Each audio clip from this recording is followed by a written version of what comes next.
J'ai plongé dans les abîmes pour informer nos origines. Tel un rayon de vie que je suis, de pur amour est mon habit. Mais au cœur de mon âme brille ce précieux joyau. Il est le fil, il est le lien qui me rappelle d'où je viens. Je suis lumière d'amour, à mort, et je suis de retour. Bonjour les amis, c'est Frédéric, que la paix soit avec vous. Aujourd'hui j'aborde un 14e podcast, qui est le 2e épisode de cette nouvelle série que j'ai intitulée Vibrance. Et je vais développer dans ce podcast cette notion de vibrance et les résistances qui y font obstacle. Être, rayonner, accomplir, c'est ce à quoi nous devons aboutir. Une fois faite cette reconnexion au soi, à notre source, c'est la poursuite du chemin, pleinement conscient de notre véritable nature. Savoir donner, savoir recevoir, c'est faire circuler ce grand courant de vie. C'est servir et manifester le but à travers cet ego, en tant que prisme de la source. C'est participer à la dynamique du soi. Tel est le principe de la vie, tel est le principe de l'amour. Dans mon expérience, la notion de vibrance renvoie en quelque sorte à la qualité de notre connexion avec notre être véritable, le soi, la source. Et c'est aussi le rayonnement et la manifestation qui découlent de cette connexion. C'est pour cela que j'ai choisi cette dénomination, être, rayonner et accomplir. Ces trois mots résument cette notion de vibrance. Être, c'est se reconnaître comme source créatrice. C'est la vibration primordiale de l'être solaire que nous sommes. Rayonner, c'est assumer pleinement ce que l'on est véritablement. Et c'est propager et diffuser cette vibration primordiale dans toute la multidimensionnalité. Accomplir, c'est manifester le but, c'est servir et participer à la dynamique du soi. Et ceci à travers toutes les facettes de cette multidimensionnalité. Donc l'enjeu ici est de prendre conscience de la source qui nous anime, afin de le rayonner et de le manifester. L'enjeu est à mettre entre guillemets car cela doit être un processus naturel. Il ne s'agit pas de forcer quoi que ce soit, mais plutôt de lâcher prise, de s'abandonner justement à ce processus naturel. C'est prendre conscience des résistances au but pour mieux les lâcher. Ces résistances, c'est ce qui fait que l'on s'identifie davantage à notre ego qu'au flux de vie, au soi. Lâcher prise, c'est savoir donner, savoir recevoir. C'est faire circuler ce grand courant de vie. Cette notion de vibrance renvoie donc à la qualité de cette connexion à notre véritable nature, à notre source, mais aussi à tous nos potentiels de rayonnement et de manifestation de cette intelligence créatrice. C'est intégrer ces informations pour les rayonner et les manifester. Et cette vibrance, elle peut être réduite, obscurcie et subir des distorsions par ces forces de résistance au flux de vie. Je voudrais illustrer cela en revenant à ce texte, cette parole d'âme que j'avais écrite en novembre 2025 et qui concluait mon 12e podcast, celui qui parle d'Amaor, un dragon de couleur jaune-or dans ma vision contemplative. J'ai traduit son nom par lumière d'amour. C'est ce texte que vous avez pu écouter sous la forme de cette chanson d'introduction en ce début de podcast. Je vous le relis ici. J'ai plongé dans les abîmes pour informer nos origines. Tel un rayon de vie que je suis, de pur amour est mon habit. La vastitude de ces abîmes n'est que le reflet de notre oubli. Mais au cœur de mon âme brille ce précieux joyau. Il est le fil, il est le lien qui me rappelle d'où je viens. Nul n'est oublié, nul n'est condamné au sein de cette profonde densité. La lumière oubliée en mon cœur s'est de nouveau manifestée. Elle est là en chacun, pour réveiller et révéler ce que l'on est. Je rayonne désormais, tel était le souhait, tel était le but. L'onde s'est propagée et peut s'en retourner, nouvellement informée. Je suis lumière d'amour, Amao, et je suis de retour. Gratitude et paix. Cette parole d'âme décrit en réalité le cycle complet d'un rayon de vie de la grande conscience. Dans cette danse cosmique, de cette sensation de chute, le plongeon, à la sensation de retour et de fusion, c'est le retour informé, et des résistances qui accompagnent ce grand voyage. C'est ce phénomène d'individuation décrit dans mon 9e podcast, dans la série Reconnexion. Voici comment cette parole d'âme s'insère en quelque sorte d'un point de vue de la métaphysique et de la science du supramental. Ainsi, quand le dragon Amaor, en tant que rayon de vie de la conscience source, dit que « j'ai plongé dans les abîmes pour informer nos origines », eh bien, ce plongeon, c'est la descente dans l'involution, c'est la descente dans la densité. C'est la spirale descendante décrite dans la série Reconnexion. C'est une sensation de chute, c'est-à-dire la phase de descente où l'esprit accepte de se perdre dans la forme. Mais ce n'est pas une chute en tant qu'échec ou après avoir commis une faute. Non, cette notion de chute n'est qu'un processus de densification. On ne tombe pas par erreur, mais dans un but bien précis, celui de servir la source. L'intention est d'informer nos origines, c'est-à-dire la conscience source. La source a besoin que des rayons de vie explorent toutes les potentialités dimensionnelles pour ramener une information vécue, une expérience, pour grandir en conscience et évoluer en conséquence. C'est la multidimensionnalité. Et cela est fait par pur amour, dans un but d'unité. C'est donner et recevoir. C'est servir le but. Amaor nous dit aussi que la vastitude de ces abîmes n'est que le reflet de notre oubli. Et oui, on peut se perdre dans ces abîmes. Et ceci est justement à mettre en lien avec certaines forces ou puissances qui sont en réalité des forces de résistance au but. Et le voile de l'oubli fait partie en quelque sorte de ce phénomène de résistance. La connexion à la source est toujours présente, mais obscurcie et réduite par ces forces de résistance intrinsèques au processus de densification. Pour comprendre ce processus, nous devons identifier ces forces qui nous limitent et nous réduisent.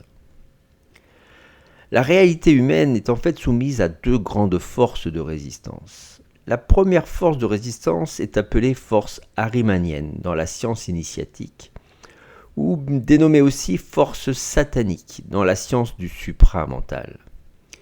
Elle correspond à une sorte de force de densification et d'inertie, agissant pour aboutir à la matérialité de l'être. On peut la ressentir comme une sorte de limitation ou de glu qui nous enchâsse, qui nous empêche d'avancer. C'est une force d'inertie qui nous retient dans cette densité matérielle. Poussé à son extrême, cela aboutit au matérialisme pur, à l'identification totale à la forme et à l'ego, à l'oubli et à la négation de notre véritable nature. Tout est ramené à la matière et tout est fait pour que cette connexion à notre source, notre divinité, notre nature solaire, notre esprit, soit occultée et même complètement niée. Sous cette influence, l'humain devient une sorte de robot biologique. Il ne vit plus, il réagit à des programmes mémoriels. C'est le règne de l'intellect sans cœur, de la bureaucratie sans âme, de la peur de manquer, mais aussi le besoin de sécurité et de contrôle. C'est une sorte de prison pour l'esprit dans cette densité-là. Ce type de force cherche à persuader l'humain que seul ce qui est matériel est réel, nous faisant oublier notre lumière. On peut reconnaître cette tendance dans certains courants qui se manifestent sur cette terre, comme le transhumanisme, la mécanisation de l'homme, pour que ce dernier ne devienne qu'un outil productif, robotique. Et c'est aussi le scientisme, cette science matérialiste pour qui la conscience n'est qu'un produit du cerveau, de la matière. Pour illustrer cela, j'aimerais vous partager une vision contemplative, une mémoire d'âme, comme je les appelle. Cette mémoire m'est venue le 6 avril 2025. Dans cette vision, je pouvais voir un humanoïde robotisé, une sorte de cyborg fait de métal blanc, qui officiait dans un vaisseau spatial. Ce vaisseau était plutôt allongé, de teinte noire-marron, avec une partie postérieure en forme d'étoile. D'après mon ressenti, cet humanoïde robotisé était en fait une femme humanoïde cyborg. La tête avait une forme d'humaine, avec une partie mécanisée, et son corps également. Elle évoluait plutôt dans un univers très aseptisé, technologique, médico-chirurgical, avec une luminosité d'ambiance très très blanche. Son rôle était effectivement de l'ordre de la réparation médico-chirurgicale. Elle évoluait dans un monde d'intelligence artificielle et de nanotechnologie. J'ai pu observer que la vie était présente en elle, une parcelle divine la constituait en quelque sorte. Mais la conscience était comme enfermée par un système de contrôle technologique. Dans une autre partie de ce vaisseau, plus sombre, j'ai pu observer des cyborgs plutôt guerriers de couleur noire qui étaient en cours de fabrication ou qui étaient déjà actifs en attente d'utilisation. Des êtres exogènes de type menthe étaient également sur ce vaisseau et semblaient aux commandes. Dans ce processus de vision contemplative, c'était comme une récupération d'un morceau d'âme. C'est comme une libération et une réappropriation. Je récupère une mémoire, un morceau d'âme en quelque sorte. Comme je le disais dans ma série Reconnexion, on doit se réapproprier toutes nos parts, le but étant l'unité. Ceci est une illustration d'un certain chemin où ces forces de résistance que l'on nomme sataniques arrivent à faire oublier quasi complètement la parcelle divine, la lumière qui est en chacun de nous. C'est en réalité un choix d'expérience, d'une facette de nous-mêmes dans la multidimensionnalité. La deuxième grande force de résistance est ce que l'on appelle dans la science du supramental la force luciférienne. Cette force permet à l'ego d'élever sa conscience au-delà du plan matériel, mais en lui enlevant en quelque sorte sa capacité de discernement. Cette puissance tente de convaincre l'humanité qu'il est nécessaire de passer par un intermédiaire pour se connecter à la divinité. L'être humain a alors besoin d'un dieu, d'une entité spirituelle dite élevée, d'un maître, d'un sauveur. Mais ça peut être aussi une substance comme des drogues ou une autre substance psychoactive qui peut évidemment aboutir à une fuite hors du réel et de la matérialité, préférant une sorte de paradis artificiel. Cette force, c'est ce que certains appellent la fausse lumière, qui nous enferme dans le domaine des paradis artificiels et de l'astral. Tout ceci aboutit la plupart du temps à des distorsions de la spiritualité, avec, dans tous les cas, une recherche de domination et une perte de souveraineté. On retrouve ces forces-là dans les dérives sectaires ou certains courants New Age qui proposent à l'humanité d'atteindre des paradis illusoires par diverses méthodes ou substances psychoactives. Le risque est ici de se croire un élu ou un être supérieur détenant la vérité ou un sauveur. C'est l'ego spirituel ou le narcissisme poussé à l'extrême. Mais cela peut être aussi la fuite dans des sortes d'ascèses excessives pour fuir la matière qui est dite impure. C'est le rejet du corps aboutissant aussi à un rejet de l'incarnation. Et c'est aussi de tenter de persuader l'humanité que l'incarnation dans la matière est une erreur, une déchéance, une punition divine à la suite d'une faute. L'objectif est toujours de diviser et de détourner les principes de l'intelligence divine afin de récupérer un maximum d'énergie pour former des sortes d'égrégores de manipulation. C'est toujours une résistance au but. Et le dragon Amahor continue en nous rappelant qu'au cœur de mon âme brille ce précieux joyau. Il est le fil, il est le lien qui me rappelle d'où je viens. La reconnexion à son essence divine est toujours possible. C'est un chemin qui aboutit à ce cœur étoilé et à ce cristal d'âme dont j'ai parlé dans mes 6e et 7e podcasts de la série Reconnexion. Le fil, c'est le fil d'Ariane, c'est l'Esprit Saint, c'est l'ajusteur de pensée de la science du supramental, qui maintient la connexion, le lien indéfectible entre l'ego et l'esprit. Et Amahor nous dit aussi que nul n'est oublié, nul n'est condamné au sein de cette profonde densité. La lumière oubliée en mon cœur s'est de nouveau manifestée. Elle est là en chacun, pour réveiller et révéler ce que l'on est. Il n'y a pas de faute, il n'y a pas de déchéance, il n'y a qu'expérience pour informer la source créatrice, pour qu'elle apprenne à se connaître. Cette notion d'ajusteur de pensée est dans la science du supramental comme une force évolutive qui permet de se souvenir de notre véritable nature, qui nous le rappelle et qui permet par la suite de débuter le chemin de l'ascension, le chemin du retour, ou la spirale ascendante dans ma série Reconnexion. C'est le lien, l'Esprit Saint en quelque sorte, qui réveille notre mémoire et qui révèle notre véritable nature. Le rôle de l'ajusteur de pensée est de rappeler à l'être humain qui il est véritablement, afin de cesser d'être manipulé par ces forces planétaires archaïques, pour devenir un outil de son propre esprit. Il ne se contente pas d'ajuster les pensées, il restructure l'information déjà emmagasinée pour grandir en conscience. L'ajusteur de pensée est un outil transitoire, un pont énergétique. Une fois la fusion entre l'ego et l'esprit accomplie, ce mécanisme disparaît, laissant place à l'homme intégral et intégré. Et le dragon Amahor conclut en disant « Je rayonne désormais ». Tel était le souhait, tel était le but. L'onde s'est propagée et peut s'en retourner nouvellement informée. Je suis lumière d'amour et je suis de retour.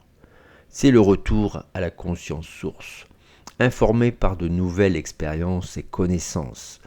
Le cycle de ce rayon de vie est terminé. Il a joué son rôle, il a servi et manifesté le but.